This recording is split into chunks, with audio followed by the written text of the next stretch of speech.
Lamentablemente, acontecimientos imprevistos me impiden estar con ustedes, pero al contar esta temática que tenían que exponer como profesionales de la talla de los licenciados Ernesto Pico y Gabriel Mariotto, se colman con creces las expectativas del acontecimiento. Con respecto a Ernesto, por ser local y su trayectoria es por todos reconocida y avalada por sus trabajos en el ámbito académico, incluso en institutos de la Universidad de Buenos Aires. En el caso del compañero Mariotto, abanderado en la lucha de la ley de medios, quiero recordarle que en su recorrido por el país, por el tema citado, compartimos un acontecimiento a nivel del Tucumán, en una dependencia de la Universidad Nacional de esa provincia, ubicada en la calle 25 de Mayo, en que los protagonistas de la jornada estuvieron Mona Moncalvillo y Antonio Marotto, entre otros. Los cito porque son compañeros con una sólida formación política y larga trayectoria periodística. Tengo la satisfacción de haber compartido parte de militancia política en el Movimiento Nacional y Popular con ellos.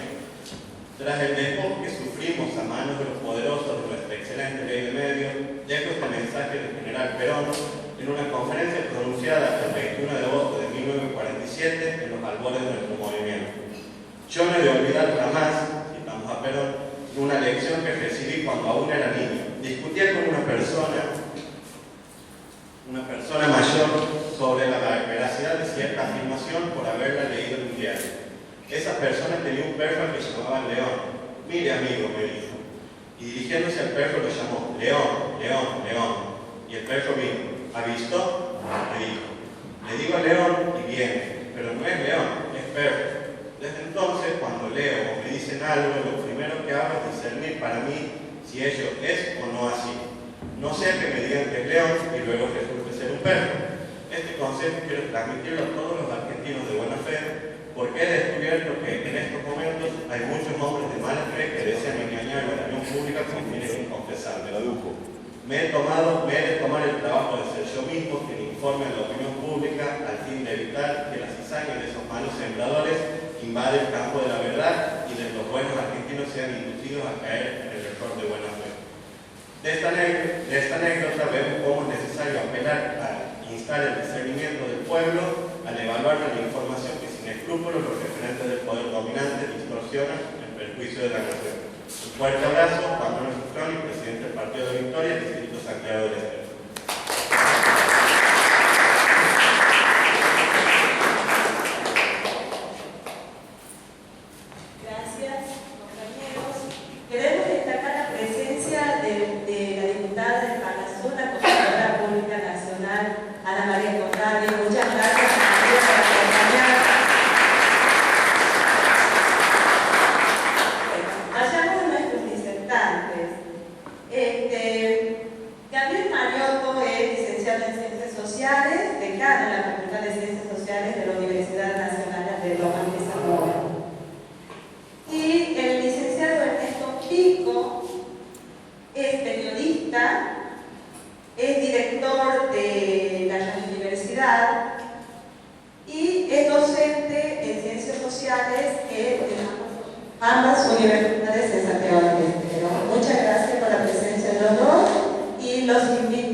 conocimiento y expresión.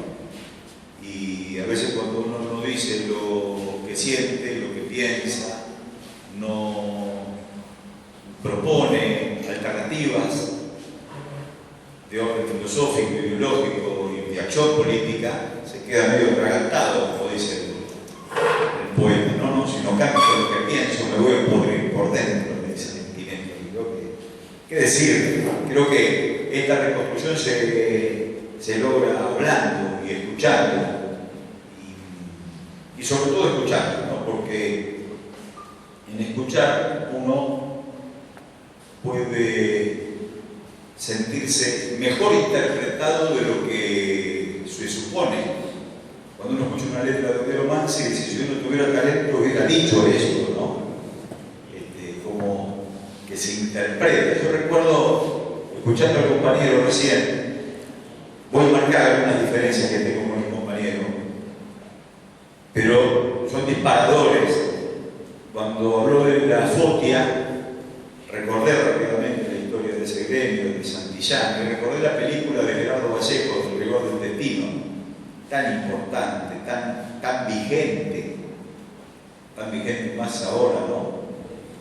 Pero tan vigente. Y recuerdo lo que dijo el diario La Nación cuando hizo la crítica de la película de Vallejo. Dijo: peronismo subliminal, decía el cronista. Porque contando la historia de los trabajadores de la Fotia, de la vuelta del exilio de su abogado, aparecían levemente en las imágenes de Perón, de Vita, de esas marchas, de los cañaverales, de esa épica que solo tiene el Proyecto Nacional y Popular y que no tienen los partiditos de los partidos de clase liberal.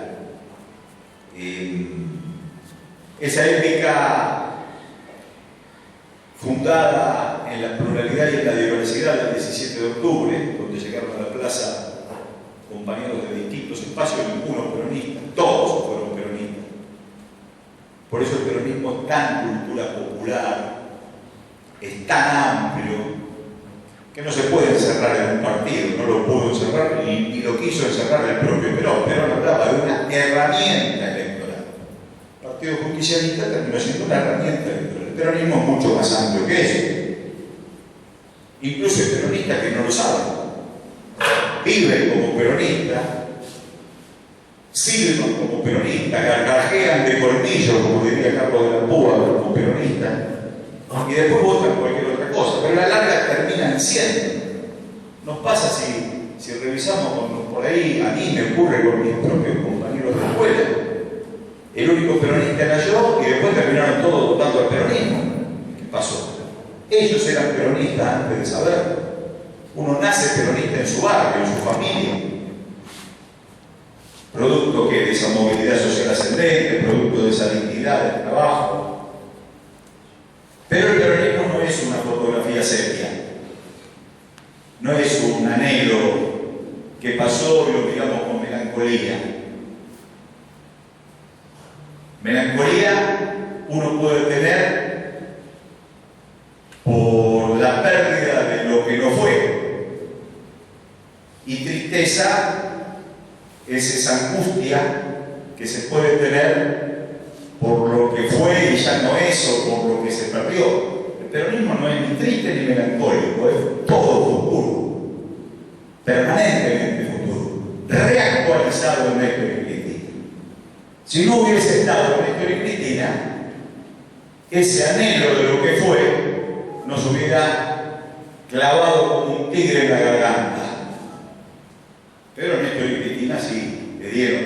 No fue el movimiento gremial el que recuperó los puestos de trabajo, porque eran los mismos dirigentes gremiales de los 30.000, 40.000 puestos de trabajo en la UOME, en Mata, en Boca, los que llevaron a 500.000 puestos de trabajo, 300.000 puestos de trabajo. Fue Néstor y Cristina el que recuperó la posibilidad de la Argentina industrial. Fueron los mismos dirigentes gremiales los que dejaron que la sucesión de gobiernos neoliberales destruyeran esos puestos mismos de trabajo. Y después, el país que se pone de pie la Argentina industrial y una tensión sana, vital, entre los gremios de servicio y los gremios de la producción. Porque con el arraso neoliberal, Menem Cavallo de la Rúa, para ponerlo en palabras, también Alfonsín, su deuda externa, y también, por supuesto, la sangre de la dictadura militar que se llevó tanto de dirigentes gremiales, que torturó tanto de dirigentes gremiales y tantos grandes compañeros. Fue Néstor y Cristina el que logró esa recuperación. ¿Que faltan cosas? Sí, pero nosotros no nos vamos a autoflagelar. Ni tampoco nos vamos a poner hiperautocríticos. Bandor decía, cuando me hablan de autocrítica es que quieren hacer algo contrario. El movimiento obrero no es el mismo en el 2016, estamos ahora, que en el 45, 46, 47, 48, 49.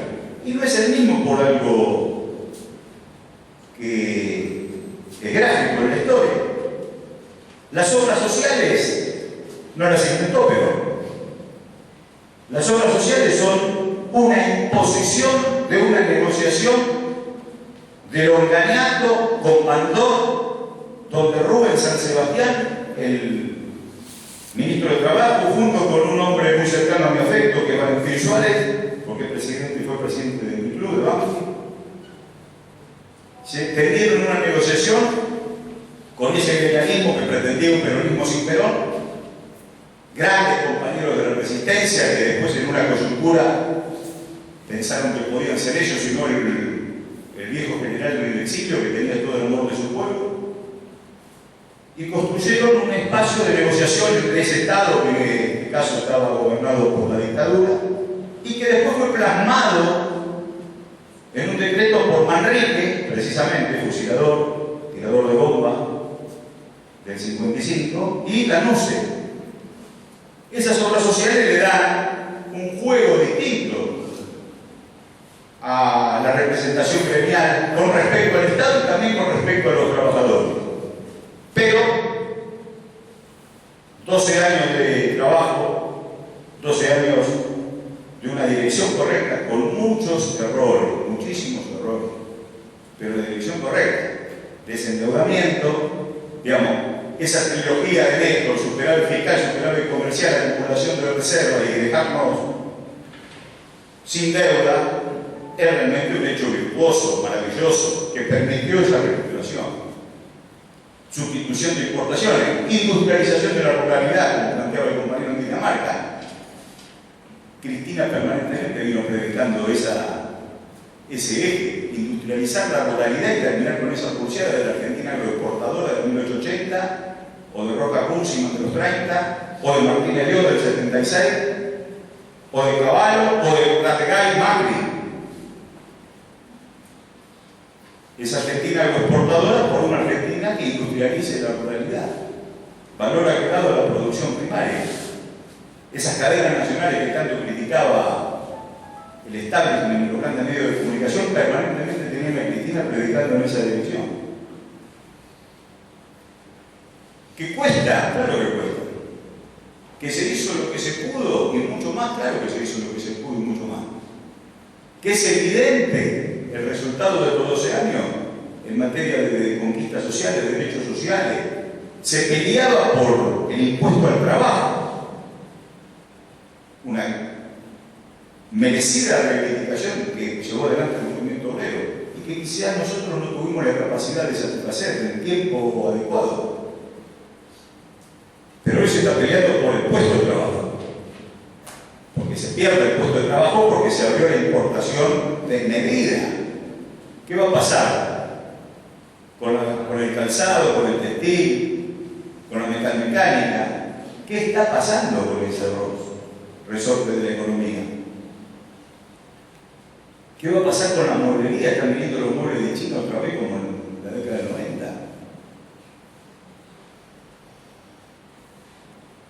Y a eso le agregamos, ¿qué va a pasar con los productores de pollo? Si necesitan luz, que se fue a las nubes con el tarifazo, y necesitan maíz, que se fue a las nubes con la quita de las retenciones. Entonces, lo que tarda en construirse se destruye en un instante. Y ese es el instante al que estamos asistiendo en este momento. Una sola medida de orden neoliberal nos reduce a los niveles de la Argentina que ya conocimos, de la tragedia, de la desesperanza, de la falta de horizonte, de la imposibilidad de proyectar una semana, siquiera la vida de los trabajadores. ¿Qué necesita este sistema? Un ejército de desocupados que estén con la ñata contra el vidrio en la puerta de la fábrica para quitarle la fogosidad y la ferocidad del reclamo al movimiento obrero. Por eso el triunvirato no lanzó el paro nacional. Nosotros nos quedamos sin querer entrometernos en algo que le corresponde al movimiento obrero y siendo muy respetuoso de la CGT que está en el afecto, en el ADN del peronismo. Pero desde una posición política, con todos los errores del caso, pero no me voy a atragantar en decirlo, creo que es tiempo del paro nacional, no de una movilización que descomprima y que vaya a reclamar más bolsones de comida. Después de 12 años de trabajo y de dignidad no se puede ir a reclamar bolsones de comida. Por eso hay otros movimientos sociales que están diciendo vamos al Ministerio de Economía a hacer el reclamo, después vamos a pasar por desarrollo social. Pero primero hay que ir al Ministerio de Economía para que pegue un volantazo la dirección política que está llevando adelante el gobierno de Mauricio Macri. Porque con quita de retenciones, con esa devaluación brutal de los primeros días. ¿Se acuerdan que decía que no iba a devaluar? ¿En qué estás convertido, Daniel? Bueno, se convirtió en lo que ya conocemos. Alzogaray Frondizi, Miguel Bacena Onganía, Martínez de Oca, Caballo, ya lo nombramos. Previch con Lonardi. Y el coloniaje, que es realmente el destino que está marcado, incluso como planteaba el compañero que me antecedió en la palabra, con la ley de Enfiteusis y con Rivadavia. Los gorilas son los mismos siempre en todos los siglos de la historia.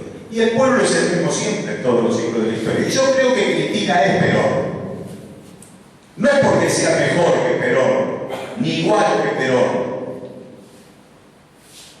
Porque cumple el rol histórico del emergente que surge del pueblo. Perón no es Perón, Perón es la red.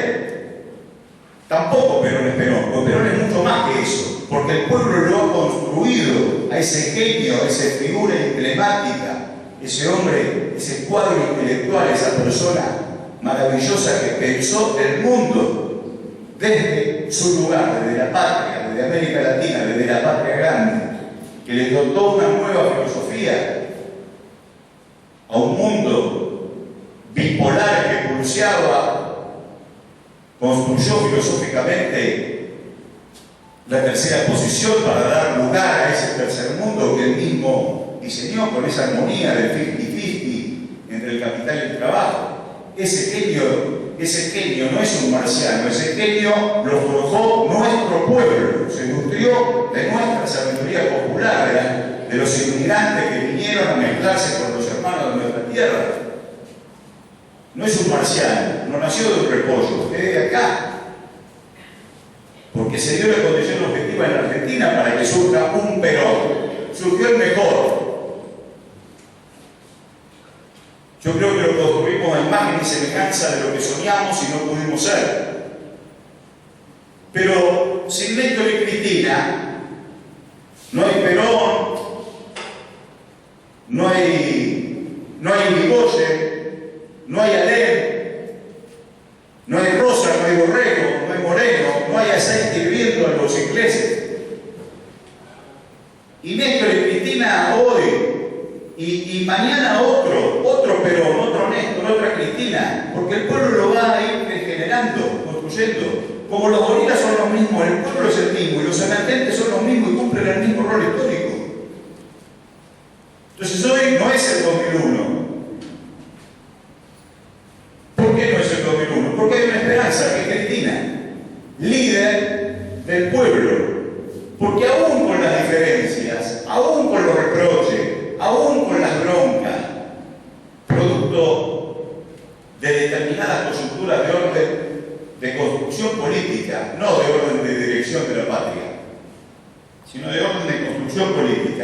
siempre hay entripado, bronca, mortificaciones, desatenciones. El kirchnerismo es un movimiento muy desatento con el otro dirigente, pero no así con el pueblo. La dirección de este gobierno tan grosera que rápidamente aparece Cristina en el primer plano. Por eso le pegan tanto. Si Cristina estuviera terminada y tuviera el 2% de los votos, como dijo recién el compañero, no sería esa pieza de estigmatización permanente en los grandes medios de comunicación. No estarían buscando detenerla, meterla presa para proscribirla, como lo proscribieron a Perón durante 18 años. Porque también de Perón dijeron barbaridades, y de Evita dijeron barbaridades de Ramón Carrillo. Esa estigmatización es producto de lo que significa Cristina saliendo a jugar en posiciones políticas en las próximas elecciones, donde aún con matices, aún con diferencias, aún con broncas, aún con entripado, es la que da esperanza para que esto no sea el 2001, porque hay una salida política que en el 2001 no se advertía. No estaba construido la posibilidad que surja Néstor, como no estaba construida la posibilidad que surja Perón en el 45. Aparece, irrumpen, porque este es un pueblo sabio, irrumpen los líderes y responden a esa verticalidad que es de abajo hacia arriba y de arriba hacia abajo. Los medios de comunicación son un problema cuando no están democratizados. Evita le regaló a Vero Mansi, que estaba en su lecho de enfermo. Evita también estaba enfermo, creo que en el hospital Fino Quieto. Le regala un televisor que había traído Yankelevich y le cuenta a Homero, que aparte de ser, bueno, no lo voy a explicar a ustedes lo que es Homero en Santiago, después griego, pero me tomo la licencia no de explicar, sino de reivindicar no solamente ese gran letrista, sino a ese gran político, pero sobre todo ese gran cineasta, ese gran autor de guiones maravillosos. Lo recuerdo a Sebastián Chola arrodillado en la tierra diciendo, levantando un soldado diciendo: la sangre mezclada con la tierra no muere. Eso es Mansi puro, ¿no? En la guerra gaucha. La sangre mezclada con la tierra no muere. Entonces Evita le decía: este es un televisor como el cine, pero se puede ver en las casas. Y Homero se tomó la cabeza y dice: uy, qué peligro. Fue la primera reacción. Uy, qué peligro cuando no hay democracia comunicacional. No es un problema de la tele, al revés. El problema es cuando lo manejan unos pocos. Cuando son pocos los que emiten y muchos los que escuchamos. Por eso es la ley de servicios de comunicación audiovisual. Intentó romper el espinazo del monopolio. Y de hecho lo rompió porque se trabajó en foros, porque se puso un tema que era técnico, que estaba en los gremios y que estaba en las universidades, en las facultades de comunicación. Se lo puso en la mesa familiar, porque como planteaba el compañero recién en la carta, si le llamás león al perro, nosotros nos preguntamos quién es el que lo llama, quién emite, quién está emitiendo. Siempre nos preguntamos quién emite. Dejamos de decir como una verdad irrefutable: lo leí en el diario, lo dijo en la radio, lo vi en la tele. Y es ahí donde le ganamos la pulsera cultural al sistema monopólico. Porque el monopolio es una forma de censura. Porque hay alguien que se queda con la voz que le corresponde al resto. Nosotros pasamos de una censura brutal.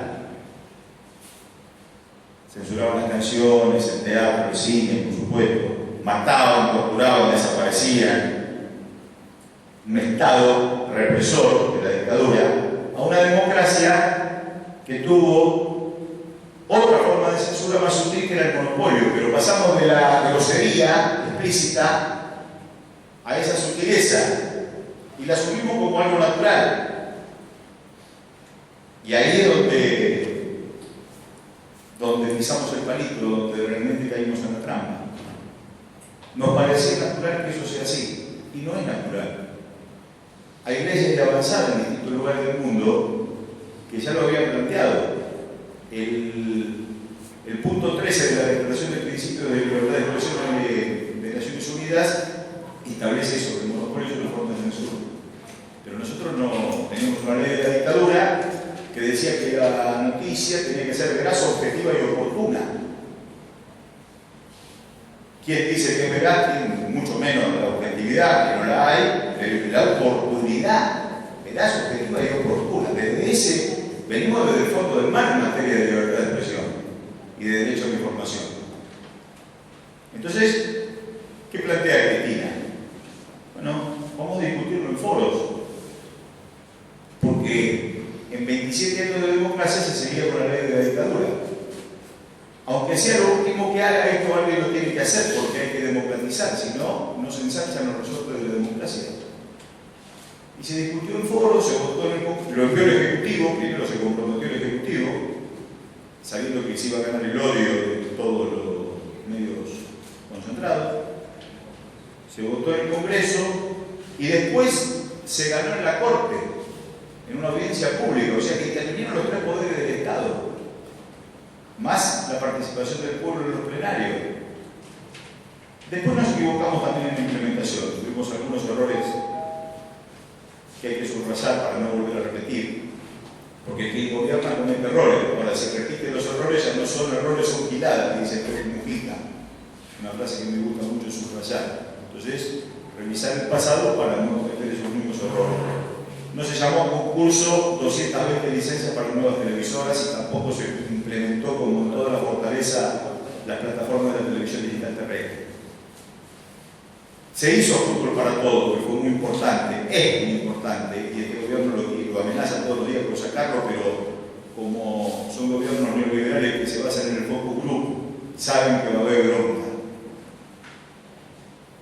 Como aquel viejo sketch de Alberto Olmedo cuando contaba que habían entrado a robarle a la casa y que le habían golpeado a la abuela, a la mamá, a la hija, al hijo, que lo habían atado, lo habían golpeado a él, y cuando el ladrón se fue estaba la mesa servida y él tenía una milanesa con un huevo frito a caballo y peló un pan, le punchó el huevo frito y dice: ahí no pude soportar más y me desaté y le di una paliza abajo.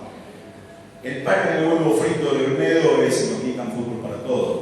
Si lo quieren volver a llevar a la televisión privada para hacer un negocio con los amigos del gobierno de Mani, dejándonos con la nieta contra el vidrio, volviendo al bar, a la estación de servicio, porque el fútbol es una expresión de la cultura popular y el acceso a ese contenido tiene que ser democratizado por alta definición, como corresponde, por la web, como corresponde, y para todos, no para unos pocos.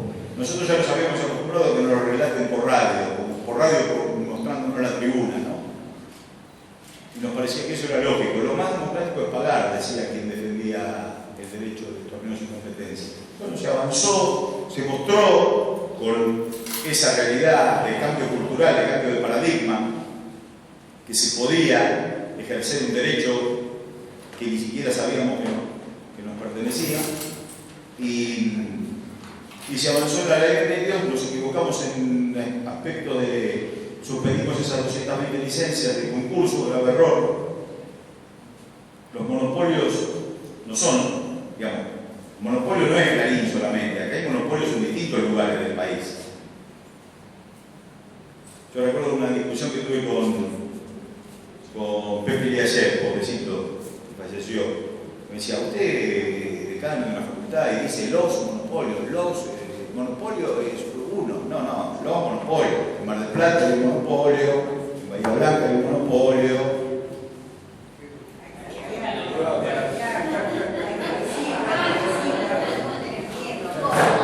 En Tucumán hay un monopolio, de Santiago no creo.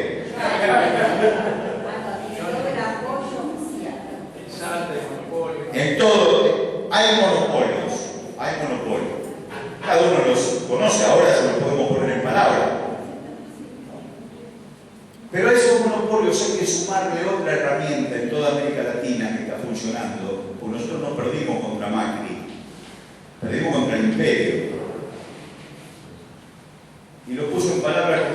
da Ernesto Samper, presidente de UNASUR, cuando dice que los poderes fácticos